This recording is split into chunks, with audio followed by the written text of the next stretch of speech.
Ginger. Hi. How are you? Good. How are you? I'm good, thanks. We're here to talk about your personal change Okay. journey.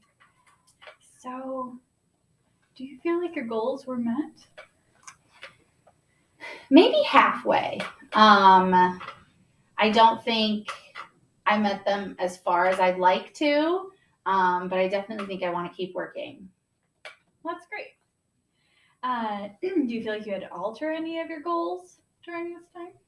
I think I did. I think at the beginning, my goal was way too broad. I kind of just started out with adding healthy lifestyle skills, and that was a little too much and overwhelming for me at first.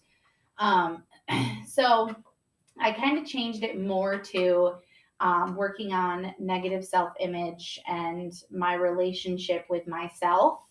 And so that kind of gave me something more to focus on versus the really broad idea that I had in the first place.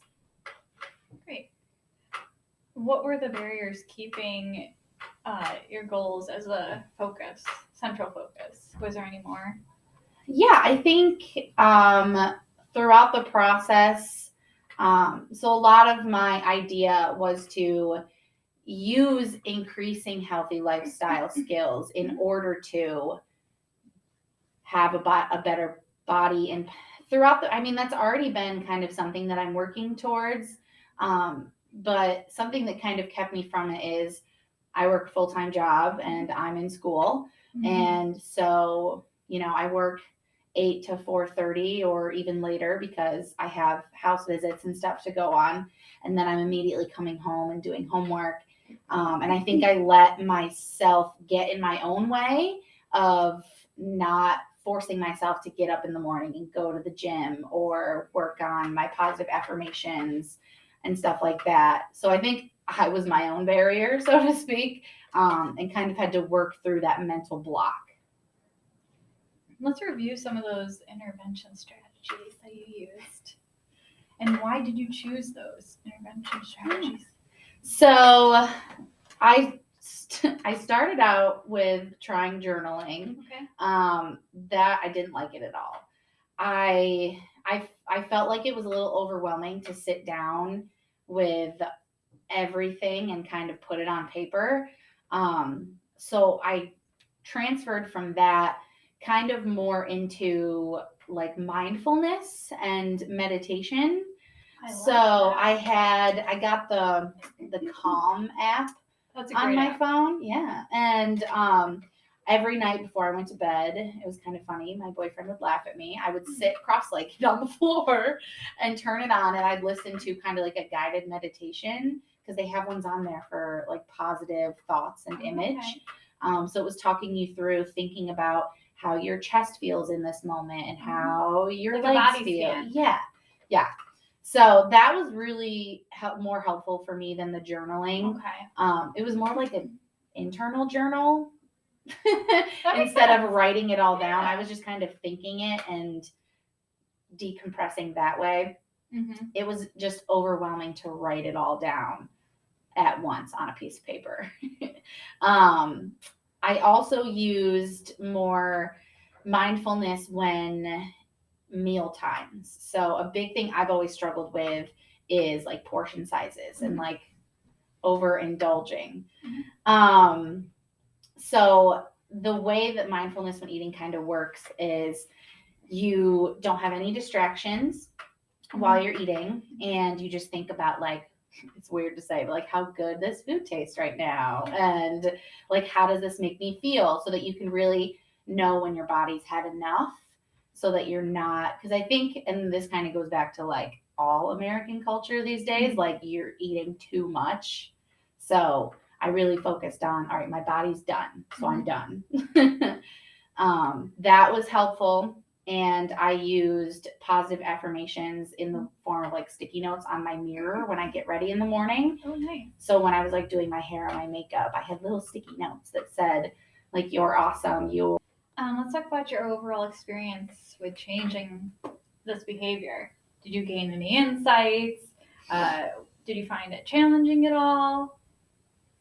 I did find it pretty challenging. And I think honestly, the biggest insight I probably gained is that we really stand in our own way a lot of the time in terms of changing our behaviors and our kind of bring it back to like our thoughts and how we think about ourselves and our environments.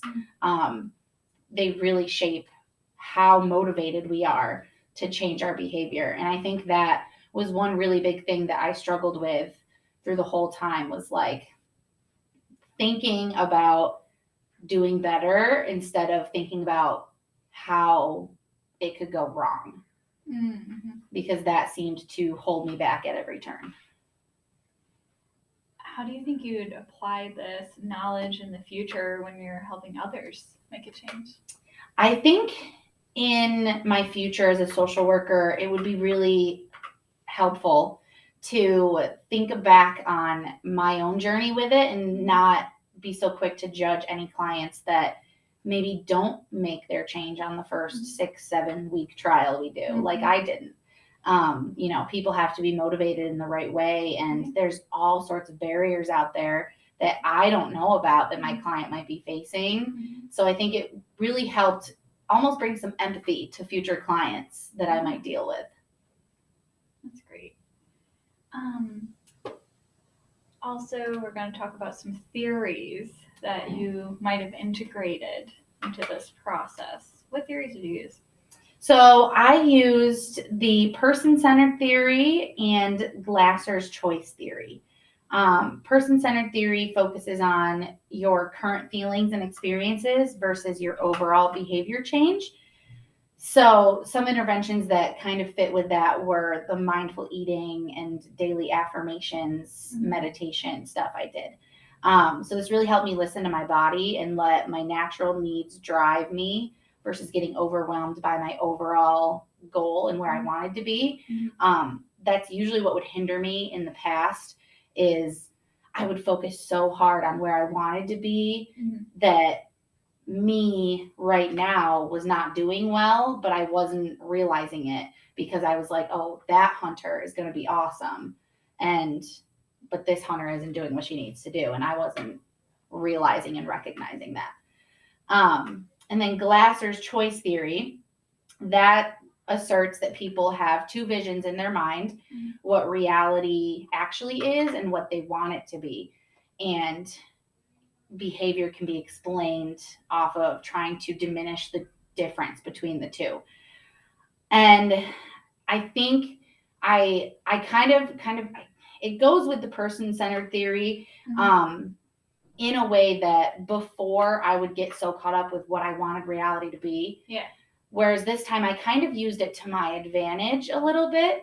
I focused on my thoughts and feelings and then how different that was from how I wanted it to be, if that makes sense. It does make sense. So kind of thinking about the difference between the two, but also focusing on what I am right now and how can I make it how I want it to be.